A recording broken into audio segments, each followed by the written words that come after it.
pasien rumah sakit meningkat. Kondisi ruang isolasi dan ruang ICU di sejumlah daerah tidak jauh berbeda. Saat ini, warga kesulitan untuk mendapatkan layanan kesehatan karena tingkat keterisian rumah sakit yang melonjak. Di tengah angka kasus COVID-19 yang terus naik, dengan akumulasi menembus 1 juta kasus, nyatanya laju kasus tak kunjung terkendali.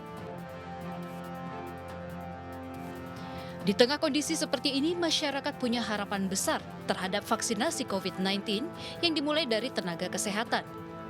Presiden Joko Widodo pekan ini pun menjalani vaksinasi COVID-19 tahap kedua di Istana Kepresidenan Jakarta.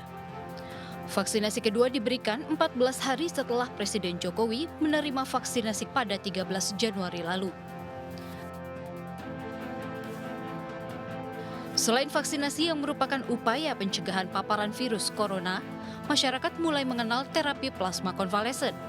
Sebuah terapi untuk menyembuhkan pasien COVID-19 bergejala sedang hingga berat. Terapi ini tentu saja tidak menggantikan peran vaksin, namun kini semakin populer karena banyak memberikan kesembuhan bagi pasien COVID-19. Terapi konvalesen berpijak bahwa seorang penyintas COVID-19 yang telah sembuh akan memiliki kekebalan atau antibodi dalam plasma darahnya. Plasma darah penyintas inilah yang akan ditransfer ke pasien yang tengah menghadapi infeksi COVID-19 sehingga diharapkan mempercepat kesembuhannya. Kini kita akan kupas selengkapnya di Indonesia Bicara.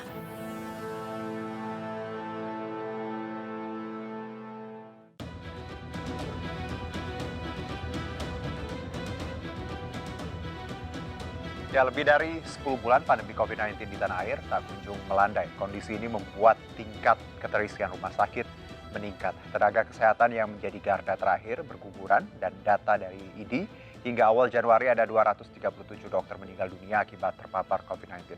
Harapan muncul dengan adanya vaksinasi yang tengah berjalan. Selain itu terapi plasma darah menjadi alternatif kesembuhan. Saya Herjuno Syaputra, kita akan berbincang lebih jauh terkait antara vaksin dan plasma darah di Indonesia Bicara malam ini. Dan di segmen ini saya akan berbincang dengan narasumber melalui sambungan Zoom call. Ada Dr. Jane Supardi yang sudah tersambung bersama kami. Halo Dr. Jane. Selamat malam Mas Juno. Selamat malam, apa kabar dok? Baik sekali. Baik, sehat ya dok ya? Terima kasih. Terima Sehat. kasih. Ya, sehat. Baik, kita bicara vaksinasi, Dok. Ini salah satu harapan kita. Di luar tentunya kita harus tetap menerapkan 3M ya, Dok ya. Nah, kalau bicara efektivitas, ada banyak sekali yang kita bisa edukasi ke masyarakat. Karena kita tahu ada banyak sekali nama vaksin Sinovac, Pfizer, AstraZeneca. Lalu yang sedang kita gunakan adalah Sinovac untuk saat ini. Sempat ada di angka 60%, lalu ada laporan terbaru bahwa Sinovac di Brazil juga angkanya tidak mencapai 60% karena ada uji coba baru yang mengikutkan pasien yang bergejala sangat ringan. Anda sebagai pakar imunisasi, Dok, bagaimana kita memahami terkait ya informasi yang memang terus berubah terkait Sinovac ini? Seperti apa, Dok? Jadi sebetulnya kita jangan pusing dengan angka-angka efikasi itu ya. Karena efikasi itu sangat dipengaruhi oleh kondisi lokasi tempat uji coba, lokasi uji klinik, ya, maupun siapa-siapa yang mengikuti uji klinik tersebut. Jadi jangan dibandingkan itu. Yang penting adalah target dari WHO itu minimal 50%. Iya, 50%, betul. Ya. Kalau itu sudah dilampaui, sudah ambil itu. Jadi kalau kita sendiri ya bisa diimunisasi untuk diimunisasi, itu saja. Baik, ya. Jadi informasi yang kita dapat apapun itu nggak perlu pusing-pusing ya, Dok. Jangan. Asal tadi WHO menetapkan 50%, ya kalau itu sudah melebihi tadi standarnya WHO sudah memenuhi, kita ya sudah jalani saja seperti itu ya, Dok ya. Betul, jangan pilih merek. Nah, Dok, kalau masyarakat juga masih merasa kurang yakin karena tadi efektivitas yang masih dianggap tidak setinggi Pfizer karena mungkin tadi merasa was-was. Anda sendiri sebagai praktisi tentunya akademisi kedokteran, Anda bagaimana kita meyakinkan masyarakat di luar sana yang mungkin ya ya pemahaman berbeda itu biasa, tapi apa yang bisa kita sampaikan dok untuk mereka dok? Ya. Jadi begini, Ah. masyarakat harus tahu bahwa saat ini jumlah vaksin yang tersedia di dunia itu tidak cukup untuk semua orang di dunia, tidak Baik. cukup. Hmm. Indonesia itu sudah berjuang ya, berjuang, dan ini pun yang baru pasti itu kan baru Sinovac. Oke, Yang lainnya itunya kan belum pasti. betul. Baru ada perjanjian segala macam ya, dan itu kan barangnya belum ada. Jadi kita tidak bisa pilih. Apa yang ada, terima kasih, terima. Baik. Kita harus seperti itu. Sebelum keduluan COVID-nya masuk ke kita. Oke. Jangan sampai keduluan, itu Oke. saja. Jadi jangan kita berkutik dengan angka tadi, efektivitas Betul. segala macam. Sementara kita tahu bahwa persediaan di dunia ini vaksin sangat terbatas dan tidak semua negara ya dok ya punya akses untuk dapat ini. Semua negara memang dibantu oleh WHO supaya dapat. Nah, jumlahnya ini yang bisa berbeda-beda. Nah, oke. Ya, jadi misalnya contoh untuk Thailand. Thailand itu dengan 3M-nya, 5M atau 3M ditambah dengan 3T-nya, mampu mengendalikan COVID. Betul. Mampu. Thailand. Berhenti di sana. Yang tambahan kasus itu cuma dari pendatang. Jadi Thailand itu tidak ribut seperti Indonesia. Tidak prioritas ya dok ya? Tidak prioritas. Jadi dia bisa tunggu. Baik. Dia merencanakan imunisasi untuk tenaga kesehatan dan lansianya saja. Bukan 70% penduduk ya. Oke. Hanya itu saja, dan itu pun nanti di semester kedua tahun 2021. Oke. Jadi itu yang perlu kita highlight untuk masyarakat bahwa Betul. kita harus sangat bersyukur ya dok ya dengan akses yang kita punya, fasilitas dan juga kemudahan yang tidak semua negara tadi prioritasnya. Indonesia mungkin salah satu yang diutamakan karena kita memang jumlahnya cukup tinggi. Nah dok, kita juga belajar bahwa ada juga setelah divaksin, informasi yang juga kita tahu ada beberapa kepala daerah yang terkena COVID. Dan kita tahu bahwa vaksin tidak hanya sekali, ada rentan waktu dan diulang untuk kedua kalinya. Nah, Anda sebagai pakar imunisasi, bagaimana kita mengedukasi lagi bahwa sebenarnya setelah divaksin memang masih akan rentan terkena atau seperti apa dok? Ya, jadi begini, ini kan pandeminya ini sedang berjalan. Baik.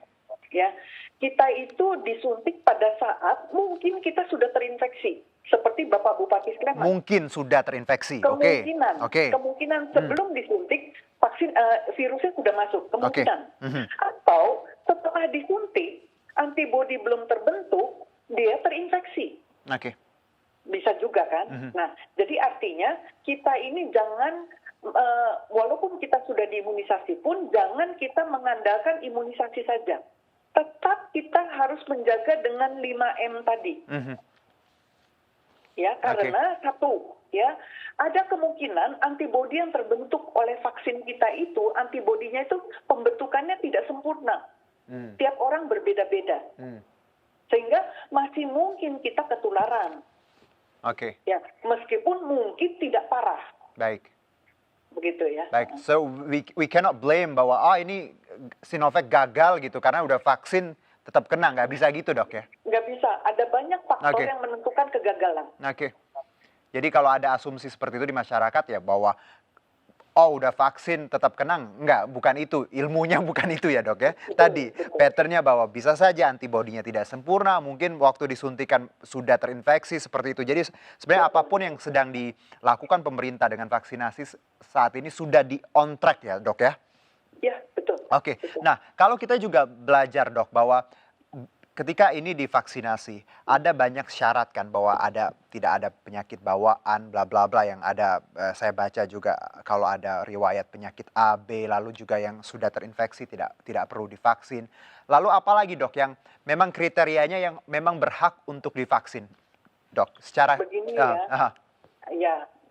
sesungguhnya ya, kalau kita baca dari manapun juga, itu sebetulnya tidak ada itu kontraindikasi itu orang yang sakit jantung, sakit ginjal, sakit ukur, sakit ini itu lalu tidak boleh. Ya, justru mereka itulah yang tidak boleh kena COVID, karena kalau kena COVID parah mereka itu. Baik. Ya, jadi vaksin COVID ini tidak bisa memperberat penyakitnya, tidak bisa. Tidak bisa. Vaksin ini hanya membantu membentuk antibodi saja, hanya itu. Ya, jadi mengapa itu kadang-kadang lalu dibikin yang kontraindikasi seperti itu? Sebetulnya tujuannya adalah orang-orang yang punya penyakit, ya, sebaiknya berobat dulu. Berobat dulu supaya pada waktu disuntik itu kondisinya itu prima. Prima, baik. Kalau kondisinya prima, pembentukan antibodinya bagus. Baik. Nah, ini kan masih ada waktu panjang. Jadi cepat berobat. Cepat berobat supaya pada waktu disuntik kondisinya itu sudah dalam keadaan baik karena obat. Baik. Bukan berarti dia punya penyakit jantung, punya penyakit ginjal lalu tidak boleh disuntik. Nah, salah itu. Ya. Jadi diobati dulu. Jadi kondisi mencapai kondisi prima baru bisa dapat akses untuk bisa divaksin ini ya, Dok ya. Supaya pembentukan antibodinya optimal. Baik. Kalau kita dalam keadaan sakit, percuma buang-buang vaksin. Ya. Dok, kalau ada pertanyaan Dok, satu mungkin sebelum kita jeda, mana yang lebih menurut Anda, kita tahu ya tenaga medis garda depan memang tadi prioritas untuk divaksinasi. Tapi kalau bicara kita tua atau muda Dok, ada ini perbedaan pendapat, ada yang orang tua lebih rentan atau orang muda sebenarnya lebih kebal atau lebih prima lah kalau kena COVID. Anda sendiri punya jawaban apa, Dok? Ya, jadi memang itu memang sudah ada datanya. Bahwa sebetulnya kalau kita semua sama-sama ya, katakanlah semua sehat, ya kita bedakan nyuntik anak dibandingkan dengan nyuntik orang dewasa, dibandingkan nyuntik orang lansia. Mana yang lebih berhasil? Antibodinya terbentuknya lebih berhasil yang mana? Ternyata anak. Jadi pembentukan kekebalan pada anak itu bagus. Baik. Yang pada dewasa itu sedang-sedang, yang pada lansia itu sudah mulai kurang. Nah, sementara ini kita tahu yang lansia ini kalau kena itu lalu parah. Baik.